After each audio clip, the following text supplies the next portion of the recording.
د نورزاد ګل شاهین په شاعرۍ یک تاثراتي اثر. زه نه پوهېږم چې د پښتو شاعرۍ سطحي روایت د کوم وخت نه او فکري متنوع موضوعاتي روایت د کوم دور نه راونیسم او یا د غزل په هغه تشریح د کوم ځای نه شروع کړم چې پښتو به چې پخوا به یې تعریف کېده چې غزل د ښځو سره خبرې دي. په نورو ټکو کې به ووایم چې په غزل کې به صرف او صرف عشقیه مضامین ځای کېدی شول.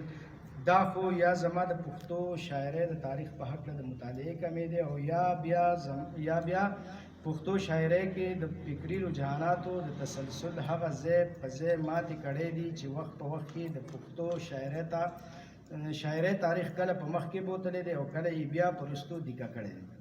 که موږ د پښتو ادب او یا بیا په یوازیني ډول د شاعرۍ تجزیه کوو نو د پښتو شاعرۍ خپل هغه مزلونه سر کړي دي کوم چې یوې ژبې د شاعرۍ ابتدایي دور ګڼلی شي.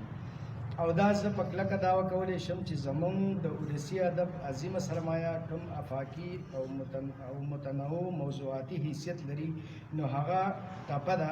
همدغه ټپه په خپل لنډ تنګ وجود کې د خپل دور عکاسي کوي چې موضوعات یې سیاسي، معاشي، معاشرتي او کلتوري اړخونه لري. نو بیا به ولې زموږ غزل داسې محدود پاتې شي چې به پکې صرف سړی د ښځو سره خبرې کوي.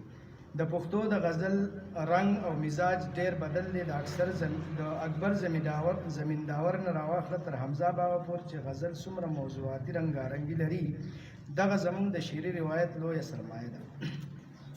د حمزه بابا نه وروسته چې د پښتو غزل څومره نوي موضوعات فکري بوقلموني هیئت موندلی دی نو هغه شاعران ځان له یوه لویه لړۍ لري او تر دې وخته چې اوس په کوم مقام دی نو زه نشم ویلی چې دغه مناره به لا څومره دنګېږي.